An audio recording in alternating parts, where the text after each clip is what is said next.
दोस्तों, white board classes में आपका स्वागत है। मैं हूं आपका दोस्त, आपका टीचर विशाल गौड़। तो आज हम एक फ्रेश टॉपिक शुरू करने वाले हैं और ये टॉपिक अरिथमेटिक का, पूरे गणित का सबसे महत्वपूर्ण टॉपिक्स में से एक है। टॉपिक का नाम है प्रॉफिट एंड लॉस, लाभ और हानि। मतलब मैंने कोई ही ऐसी परीक्षा देखी होगी जहां इस चैप्टर से क्वेश्चंस नहीं आते। एक नहीं, एक से अधिक क्वेश्चंस रहेंगे। मिनिमम 2 क्वेश्चंस, ज़्यादा भी हो सकते हैं। और ये चैप्टर अपने आप में एक वास्ट, एक बढ़िया चैप्टर है। ठीक है, तो हम लोग इसको बड़ा डिटेल में, बहुत आराम से, एक बारीकी के साथ पढ़ेंगे। एक एक चीज़, छोटी छोटी चीज़, क्या डेफिनेशंस यूज़ होती हैं, क्या आप यहाँ पर ट्रिक्स यूज़ करते हैं, क्या लॉजिक यूज़ होगा, क्या क्या टाइप्स यूज़ होंगी, उसके बारे में मैं आपको प्रॉपरली आने वाले वीडियोस में डिस्कस करता रहूँगा। तो पहली 1-2 वीडियोस कुछ हम लोग इसकी थ्योरी पार्ट को लेकर बनाते हैं, है ना, और उसको समझते हैं कि लाभ और हानि है क्या। हम बात कर रहे हैं प्रॉफिट एंड लॉस। ठीक है, लाभ और हानि। दोस्तों, ये सिर्फ इन दोनों टर्म्स में सीमित नहीं है। यहाँ एक और चीज आ जाती है जिसको कहते हैं डिस्काउंट, और इसको छूट के रूप में भी जानते हैं, भट्टा भी बोलते हैं कि इतना भट्टा दिया, ये दिया, इतनी कमी, इतनी छूट। तो छूट और भी चैप्टर्स में आपको नजर आएंगी, जैसे CISI है, साधारण ब्याज, ब्याज के चैप्टर्स में भी छूट के कुछ क्वेश्चंस आपको नजर आएंगे। पर ज्यादातर आपको नजर यहीं पर लाभ और हानि का ही हिस्सा डिस्काउंट है। तो पहले हम इसके बारे में, इसके थोड़े से थ्योरी पार्ट को पढ़ लें, उसके बाद हम आगे चलेंगे क्वेश्चंस के रूप में। क्वेश्चन से हम ज्यादा बेहतर इसको समझ सकते हैं। ठीक है, तो प्रॉफिट लॉस है क्या। अब ये समझो कि लाभ और हानि का असली मतलब किसी भी दुकानदार से आप पूछें, अगर वो पढ़ा लिखा भी नहीं है, उसने ग्रेजुएशन, उसने 12वीं, उसमें 10वीं भी नहीं की है, तो भी वह आपको समझा सकता है कि लाभ और हानि है क्या। किसी भी दुकानदार का जो मेन मकसद होता है वह लाभ कमाना और हानि से बचना होता है। तो इसी पर बढ़िया बेहतरीन क्वेश्चंस हमें कॉम्पिटिटिव एग्जाम्स में मिलते हैं। तो मैं इनकी डेफिनेशंस को थोड़ा सा आपको समझाने की कोशिश करूंगा, जो कि आप जानते हैं। मैं मान के चलता हूं कि आपको उन बेसिक टर्म्स के बारे में नॉलेज तो होगा, परंतु मैं उसको एक अच्छे डिटेल्ड अपने एग्जाम के पॉइंट ऑफ व्यू से समझाने की कोशिश करता हूं। ठीक है, तो दोस्तों, यहां क्या टर्म्स यूज होती हैं उसके बारे में थोड़ा सा समझ लें। पहली टर्म जो आप लोगों को हमेशा समझ में आएगी वो है कॉस्ट, कॉस्ट प्राइस, जिसको आप लोग लागत मूल्य या क्रय मूल्य भी कहते हैं। सही है, कॉस्ट प्राइस अपने आप में एक बड़ी टर्म है। यहां पे आपको समझना होता है कि कॉस्ट प्राइस है क्या। अब कॉस्ट प्राइस के बारे में मैं आपको समझा देता हूं। मान लीजिए आपने मेरा कोर्स यहां मोबिशाला पे 5,000 रुपए का खरीदा, समझिएगा। तो आपकी जो कॉस्ट आई किसी एक सर्विस को, अभी इसको हम सर्विस कह सकते हैं, ये प्रोडक्ट नहीं है, सर्विस को हम लोग 5,000 रुपए में खरीदते हैं, क्या ये आपकी कॉस्ट हुई? बताइए, क्या सिर्फ यही आपकी कॉस्ट है? नहीं, ऐसा नहीं है दोस्तों। इसके साथ में आपको लैपटॉप या कंप्यूटर या मोबाइल फोन की आवश्यकता होगी, हाँ या ना? उसके साथ में एक बढ़िया ब्रॉडबैंड कनेक्शन आपके साथ होना चाहिए। सही है। दूसरा, रजिस्टर, एक बढ़िया एक रजिस्टर और एक पेन, जहां आप पढ़ाई करेंगे, प्रैक्टिस करेंगे। इस सब को मिलाकर इस सर्विस की कॉस्ट आपको, यह मतलब टोटल ओवरऑल, इसके बारे में हम डिस्कस करेंगे क्वेश्चंस में किस प्रकार पूछा जाता है। तो कॉस्ट प्राइस है इसका लागत, किसी भी कार्य को शुरू करने की लागत।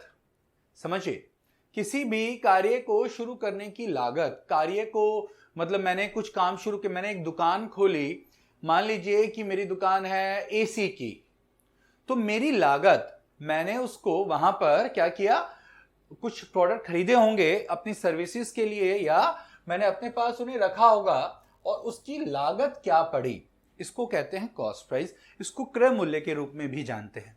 अब समझिए, थोड़ा सा आगे चलते हैं। अब अगली टर्म जो आपको नजर आएगी वो आएगी प्रॉफिट। हम चाहते हैं हमें प्रॉफिट नजर आए, जिसको आप लाभ बोलते हैं, लाभ। परंतु प्रॉफिट का ही एक ऐसा भाई है जो कोई चाहता नहीं है उसे, समझिए, पर है वो प्रॉफिट के साथ ही आता है। लाभ के साथ हानि जरूर रहती है, हर बार लाभ तो होगा नहीं दोस्तों, तो हानि जिसको आप लॉस बोलते हैं, ये दोनों एक ही चीज है। अच्छा, ये भाग नहीं कर रहा हूं मैं और लिख देता हूं या लिख देता हूं, लाभ और हानि एक ही चीज है, समझिएगा। पर हर दुकानदार, हर व्यक्ति चाहता है कि मुझे लाभ हो। लाभ का एक बेसिक उदाहरण मैं आपको यही बता दूं कि भैया आपने ये गणित का विशाल गौड़ सर का एक कोर्स खरीदा, उसमें 5,000 का कोर्स था, ऊपर करके टोटल मुझे 10,000 की लागत आती है, 10,000 रुपए में गणित मेरा पूरा हो जाता है। अब इसमें क्या लाभ है? हाँ, शिक्षा है, हम पढ़ रहे हैं, पर क्या सिर्फ नॉलेज के लिए पढ़ाई हो रही है? नहीं, हमें क्या चाहिए? एक बढ़िया नौकरी, एसएससी में, एनटीपीसी में, आईबीपीएस में, जहां भी हम लोग अच्छी नौकरी पाए, हमें 3 स्टार एक वर्दी मिल जाए, ये मेरा लाभ है। अगर मैं उस जॉब को क्लियर नहीं कर पाता किसी भी कारण से, तो वो मेरी हानि है ना?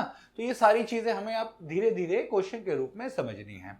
अच्छा, एक टर्म हुई कॉस्ट प्राइस, एक टर्म हुई प्रॉफिट या लॉस। अब इसी के थोड़ा आगे चलें तो एक टर्म और यूज होगी जो लिखा होगा सेलिंग प्राइस, जिसको बिक्री मूल्य, विक्रय मूल्य, जो भी आप चाहें, जिस प्रकार से भी टर्म यूज होती है।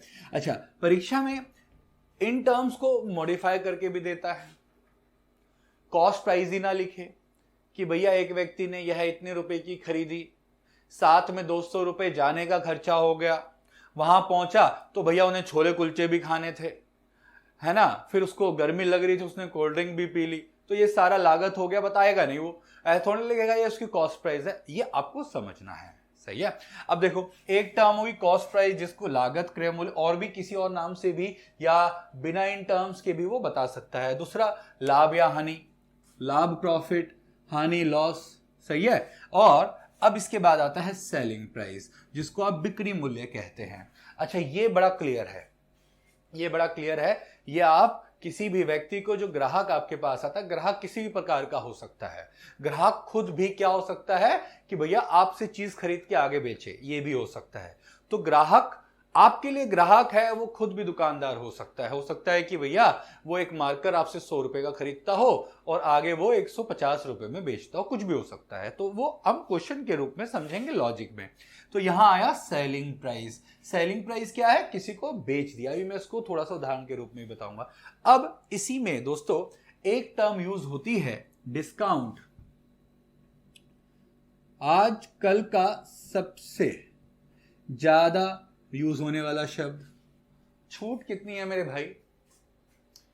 आप कोई चीज खरीद रहे हैं, इवन कोर्स खरीदते समय भी आप छूट किसी प्रकार की मांगते हैं, जो हमारी मार्केटिंग टीम होगी।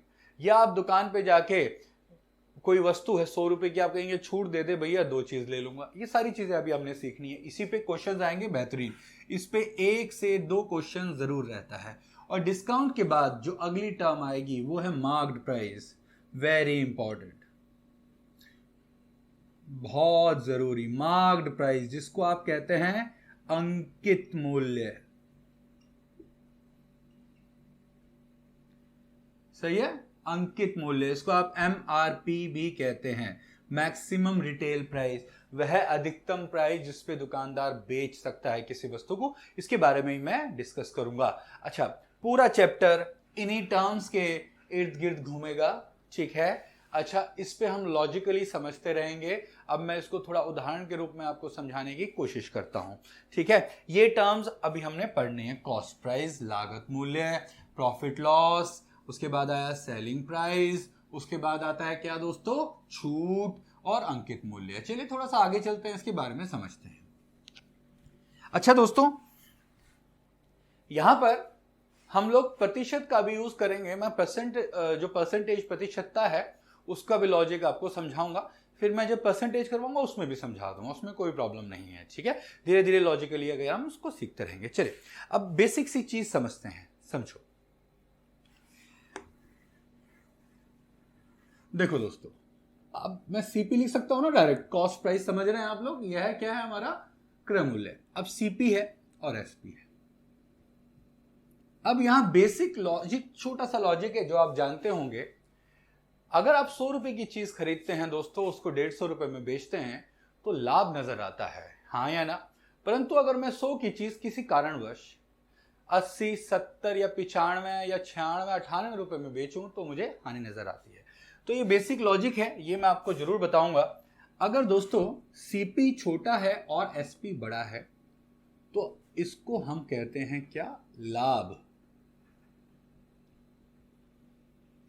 हाँ या ना। ये फॉर्मुलेज हैं, मैं फॉर्मुलेज पे ज्यादा काम ऐसा नहीं करता हूं कि फॉर्मूले पे ही क्वेश्चंस, ऐसा नहीं है।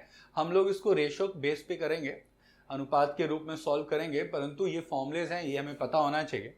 तो दोस्तों आपको पता होगा कि एसपी माइनस सीपी या विक्रय माइनस क्रय मूल्य, आप समझ पा रहे हैं, ये हमें क्या मिलता है, लाभ। क्या मिलता है दोस्तों, लाभ। लाभ मतलब प्रॉफिट, है ना।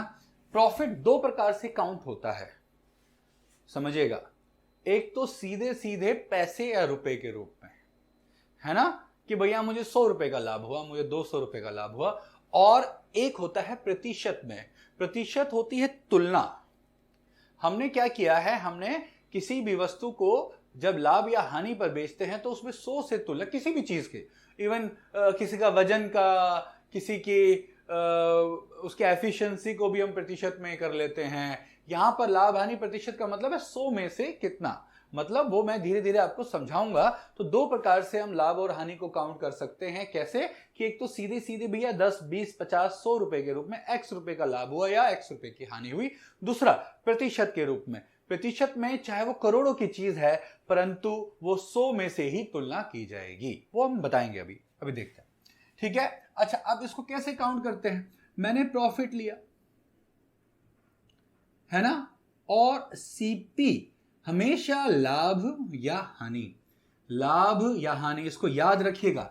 लाभ या हानि हमेशा किस पर काउंट होती है, क्रय मूल्य पर, कॉस्ट प्राइस पर। इसको दोबारा बोल रहा हूं मैं, बीच में लेक्चर्स के बीच में फिर बोलूंगा, आपको समझाऊंगा, बार बार बोलता रहूंगा जब तक आपको याद ना हो जाए। लाभ या हानि, प्रॉफिट या लॉस हमेशा किस पर होता है दोस्तों, कॉस्ट प्राइस पर ही काउंट होगा। इसके अलावा अगर कुछ और दिया गया है कि यह इस पर काउंट हुआ, उस पर काउंट हुआ, तो हम बाद में सीखेंगे, अभी नहीं। सिर्फ लाभ या हानि हमेशा किस पर काउंट होगा, कॉस्ट प्राइस पर, याद रखिएगा। और कोई रूल नहीं है, क्वेश्चंस में हेराफेरी की जाती है परंतु वो कुछ और क्वेश्चंस हैं, उसको हम लोग प्रैक्टिस में समझेंगे। परंतु लाभ या हानि हमेशा किस पर होगा, कॉस्ट प्राइस पर। और दोस्तों ये तो इसकी रेशो आ गई, परंतु अगर मैं इसको प्रतिशत के रूप में देखूं तो मैं इसको 100 से गुणा कर दूंगा। मैं देख लूंगा कि भैया कॉस्ट प्राइस है, उसमें मुझे x रुपए का लाभ हुआ इंटू 100, तो प्रतिशत में आ जाएगी। इसी का जस्ट विपरीत अगर मैं इसको देखूं तो दोस्तों सीपी अगर बड़ा है एसपी से, है ना, क्रय मूल्य अगर बड़ा है विक्रय मूल्य से, आप समझ पा रहे हैं ना। ये तो हर दुकानदार का एक बैड ड्रीम है कि भाई मैं 500 रुपए की चीज लाया और मुझे 400 में बेचनी पड़ रही है, बताइए क्या दुकानदारी होगी, बंद ही करना पड़ जाएगा। कई बार होता है, इस कोरोना काल में कितनी बार हुआ है कि लोगों को कितना लॉस हुआ, कुछ को फायदा भी हुआ है, कुछ को लॉस हुआ है। लॉस क्या होता है कि जब आप 500 रुपए, 1000 रुपए की चीज लाए और उससे कम में आपको बेचनी पड़ी, जो कि ये सामने है। अगर क्रय मूल्य बड़ा है एसपी से तो हमें क्या नजर आता है, लॉस। और लॉस ये किसका है दोस्तों, लॉस, हानि। और लॉस क्या होगा, सीपी माइनस एसपी। हम ये डायरेक्ट यूज नहीं करते हैं परीक्षाओं में, पर हमें पता होना चाहिए कि भैया बेसिक एनसीईआरटी क्या कहती है, वो यही बताती है कि सीपी माइनस एसपी। अगर सीपी बड़ा आ गया तो लॉस हो गया, एसपी बड़ा हो गया तो लाभ आ गया। इतनी छोटी सी चीज है, इसी के ऊपर आपके 3 से 4 नंबर बनने वाले हैं। तो दोस्तों बात वही है, इसका मतलब क्या हुआ, लॉस हुआ। और लॉस किस पर होता है मेरे भाई, क्रय मूल्य पर ही होगा। और हम किससे गुणा कर देंगे, 100 से कर देंगे। अभी मैं छूट और सबकी बात नहीं कर रहा हूं, पहले इनको समझेंगे। ये क्लियर हुआ सारे बच्चों को, हाँ या ना। उसको मैं अभी उदाहरण के रूप में समझाऊंगा आपको। अब उससे पहले, थोड़ा सा आगे चलने से पहले, मैं कुछ प्रतिशत आपको समझाना चाहता हूं, सही है। इसी में हम लोग प्रतिशत को यूज करके थोड़ा सा समझेंगे, ठीक है। पहले आप इसको उतार लीजिए।